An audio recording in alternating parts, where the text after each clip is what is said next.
Competitive cooperative federalism. आज देश को जरूरत है कॉम्पिटिटिव कोऑपरेटिव फेडरलिज्म। हमारे राज्यों के बीच में तंदुरुस्त स्पर्धा हो ताकि हम तेजी से देश में आगे बढ़े। एक सकारात्मक सोच के साथ हमको चलने की जरूरत है। और मैं ये राज्य में था तब भी इसी विचारों को लेकर के काम करता था, इसलिए चुपचाप सहता भी था। आदरणीय सभापति जी, कोविड एक उदाहरण है। इतना बड़ा संकट आया दुनिया का। ऐसे संकट के समय राज्य के मुख्यमंत्रियों के साथ 20 बैठकें की। उस कालखंड में एक एक बात का विचार विमर्श करके साथ लेकर के, और सभी राज्यों का सहयोग एक टीम बन करके केंद्र और राज्य ने काम किया। दुनिया जिस मुसीबत को झेल नहीं पाई, हम सब ने मिल करके, किसी एक को क्रेडिट मैं कभी नहीं दूंगा, सब ने मिल करके इस देश को बचाने के लिए जो हो सकता है,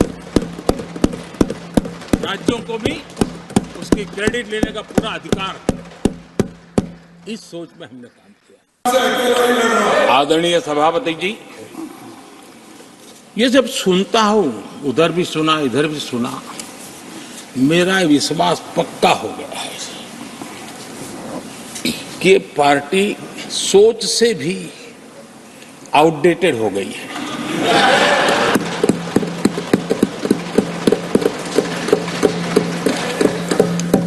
और जब सोच आउटडेटेड हो गई है तो उन्होंने अपना कामकाज भी आउटसोर्स कर दिया है। देखते ही देखते इतना बड़ा दल, इतने दशकों पर तक देश पर राज करने वाला दल, ऐसा पतन, ऐसी गिरावट, हमें खुशी नहीं हो रही है। हमारी आपके प्रति संवेदनाएं हैं, लेकिन डॉक्टर क्या करेगा जी, पेशेंट खुद। आगे क्या बोलूं?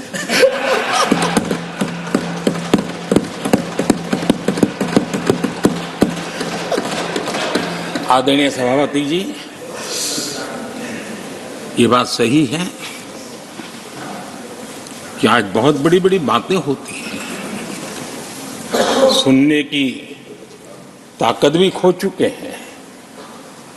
लेकिन मैं तो देश के सामने बात रखने के लिए जरूर कहूंगा, जिस कांग्रेस ने सत्ता के लालच में सरेआम लोकतंत्र का गला घोंट दिया था, जिस कांग्रेस ने दर्जनों बार लोकतांत्रिक तरीके से चुन करके आई सरकारों को रातों रात भंग कर दी थी, बर्खास्त कर दिया, जिस कांग्रेस ने देश की संविधान लोकतंत्र की मर्यादाओं को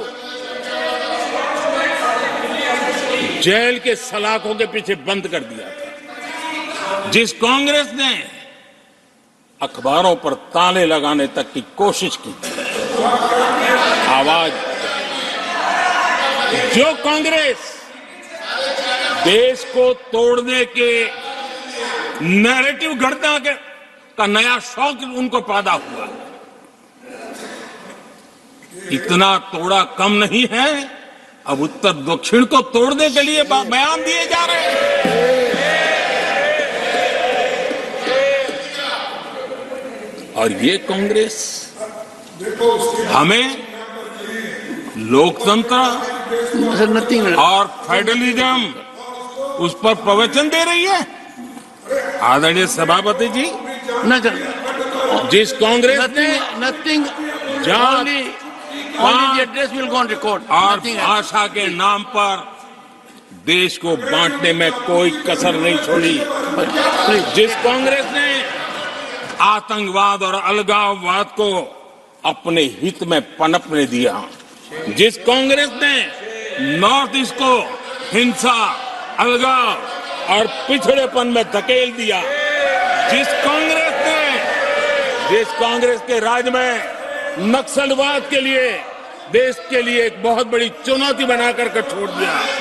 जिस कांग्रेस ने देश की बहुत बड़ी जमीन दुश्मनों के हवाले कर दी, जिस कांग्रेस ने देश की सेनाओं का आधुनिकीकरण होने से रोक दिया, वो आज हमें राष्ट्रीय सुरक्षा और आंतरिक सुरक्षा के लिए भाषण दे रहे। जिस कांग्रेस ने आजादी के बाद से ही कंफ्यूज रही, उनको उद्योग जरूरी है कि खेती जरूरी है, उसी कंफ्यूजन में गुजारा किया।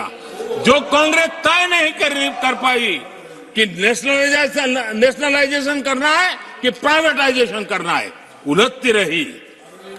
जो कांग्रेस 10 वर्ष में 12 नंबर से 11 नंबर पर आर्थिक व्यवस्था ले आ पाई, 10 साल में 12 से 11 नंबर। और आप 12 से 11 आने में बहुत मेहनत नहीं पड़ती है। जैसे जैसे आगे बढ़ते हैं तो मेहनत और बढ़ती है। हम 10 साल में 5 नंबर पे ले आए। और ये कांग्रेस हमें यहां आर्थिक नीतियों पर लंबे लंबे भाषण सुना रही है। आदरणीय सभापति जी, जिस कांग्रेस ने ओबीसी को पूरी तरह आरक्षण नहीं दिया, जिसने सामान्य वर्ग के गरीबों को कभी आरक्षण नहीं दिया, जिसने बाबा साहब के बजाय बाबा साहब को भारत रत्न देने योग्य नहीं माना, अपने ही परिवार को भारत रत्न देते रहे, जिस कांग्रेस ने देश की गली सड़कों चौक चौराहे पर अपने ही परिवार के नाम के पाठ जड़ दिए हैं, वो हमें उपदेश दे रहे हैं। वो हमें सामाजिक न्याय के पाठ पढ़ा रहे हैं। आदरणीय सभापति जी, जिस कांग्रेस के अपने नेता की कोई गारंटी नहीं है, अपनी नीति की कोई गारंटी नहीं है, वो मोदी की गारंटी पर सवाल उठा रहे हैं।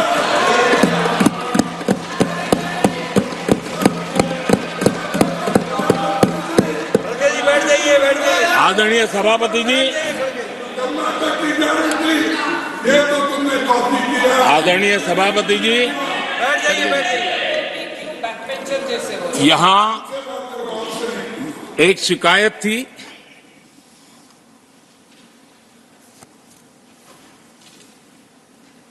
और उनको लगता है कि हम ऐसा क्यों कहते हैं, हम ऐसा क्यों देख रहे हैं।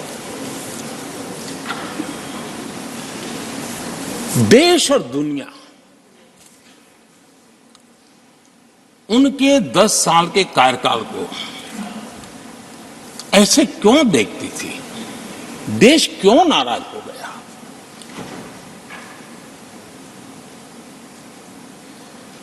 इतना गुस्सा देश को क्यों आया? आदरणीय सभापति जी, हमारे कहने से सब नहीं हुआ है।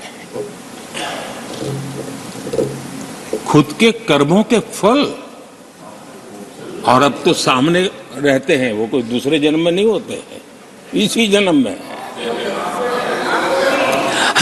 आदरणीय सभापति जी, कुछ हम किसी को बुरा नहीं कहते, हमें क्यों कहना चाहिए? जब उन्हीं को लोगों ने बहुत कुछ कहा हो तो मुझे क्या कहने की जरूरत है? मैं एक वक्तव्य सदन के सामने रखना चाहता हूं। मैं पहला कोट पढ़ रहा हूं। सदस्यगण जानते हैं, ये कोटेशन है। सदस्यगण जानते हैं कि हमारी ग्रोथ धीमी हो गई है और फिस्कल डेफिसिट बढ़ गया है। महंगाई दर बीते 2 वर्षों से लगातार बढ़ रही है। करंट अकाउंट डेफिसिट हमारी उम्मीदों से कहीं अधिक हो चुका है। ये कोट मैंने पढ़ा, ये किसी भाजपा के नेता का कोट नहीं है।